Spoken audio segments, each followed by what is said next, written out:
Every morning before the sun rises, fishermen around the world are already on the water. They didn't choose this schedule because they enjoy waking up at 4 a.m. They chose it because that's when the fish feed. That's when the water conditions are right. That's when decades of experience taught them the catch is best. They could go out at noon if they wanted to. The boat would float the same, the equipment would work the same, but they'd come back with empty nets, wondering why the fish aren't biting. The fish were there. They just weren't feeding anymore. The opportunity window closed, and no amount of skill or expensive gear can compensate for fishing at the wrong time. Hunters understand this same truth. They don't walk into the woods at random hours expecting to find deer. They know that deer move at dawn and dusk.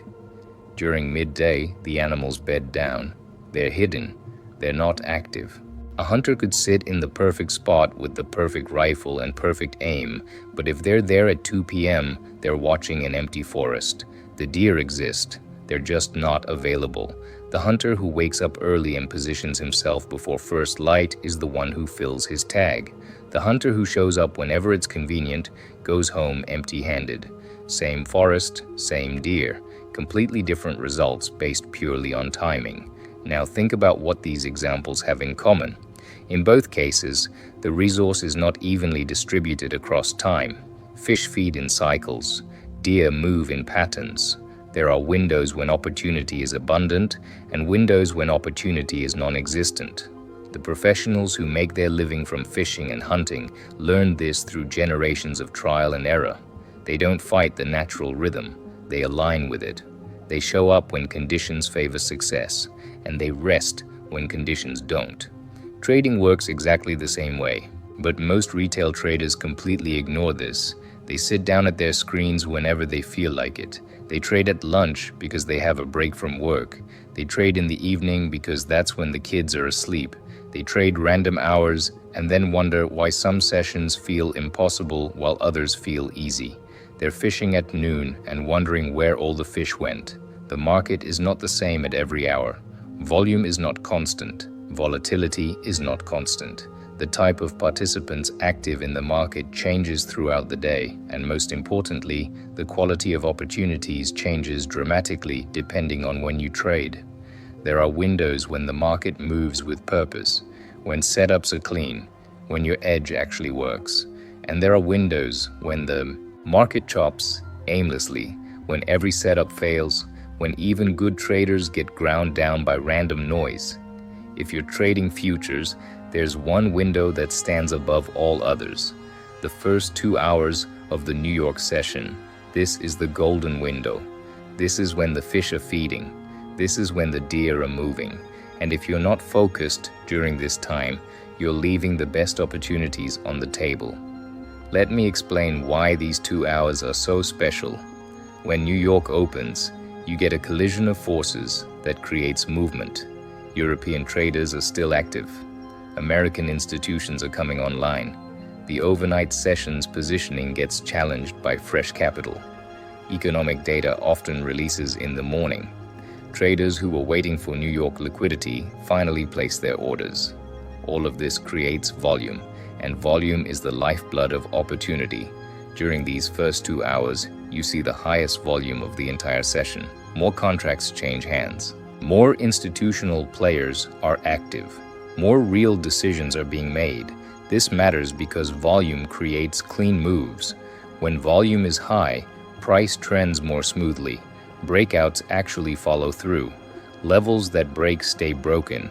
The market moves with conviction because real money is behind the moves. Compare this to the midday lull. After the first 2 hours, volume typically drops off a cliff. European traders go home. American institutions have made their morning moves and step back. The market enters a choppy, directionless phase. Price wiggles back and forth. Breakouts fail. Trends reverse for no reason. Stop losses get hit by random noise. This is the noon fishing trip. The fish aren't feeding. The market isn't moving with purpose, and traders who insist on trading during this window often give back everything they made in the morning. There's also a psychological component to trading the open. You're fresh, your mind is sharp. You haven't been beaten down by hours of screen time. You haven't accumulated emotional baggage from earlier trades. You can approach the market with clarity and focus. After several hours of trading, fatigue sets in, decision quality degrades, discipline weakens. You start taking trades you shouldn't take. You start missing trades you should take. By aligning your trading with the first 2 hours, you're matching your peak mental performance with the market's peak opportunity window.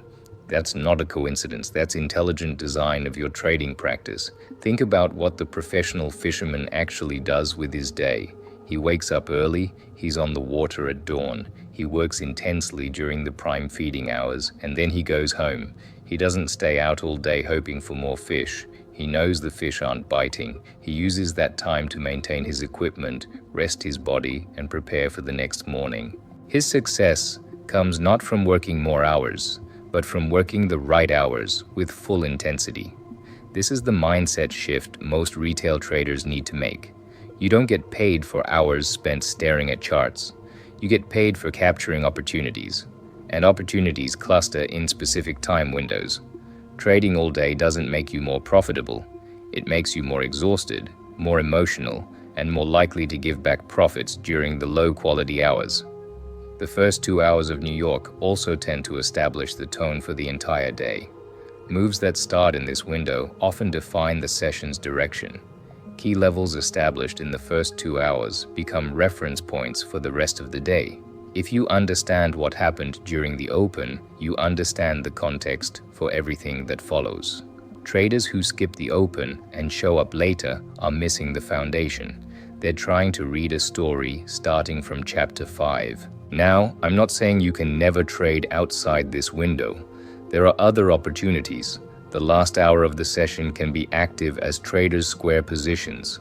Specific news events create volatility at random times. But as a baseline, if you could only trade 2 hours per day, the first 2 hours of New York would give you the highest probability of success. More volume, more volatility, cleaner moves, better follow through, fresher mind. It's not even close. Here's the practical application. Structure your day around this window. If you trade ES or NQ futures, that means being ready and focused from 9:30 a.m. Eastern, not checking your phone, not half watching while you do other tasks. Fully present, fully focused for 2 hours. That's your hunting window. That's when the deer are moving. Miss it, and you might be sitting in an empty forest the rest of the day. After those 2 hours, step away, review your trades, do your analysis, rest, exercise, live your life. Don't sit there forcing trades during the midday chop because you feel like you should be doing something. Activity is not productivity. The fisherman doesn't keep casting his net into empty water just to feel busy. He knows that rest and preparation are part of the process. The traders who figure this out gain an incredible advantage. They're more consistent because they're trading during consistent conditions. They're less exhausted because they're not grinding all day.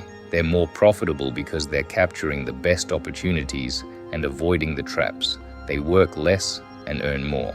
Not because they're lazy, but because they're smart about when they deploy their energy.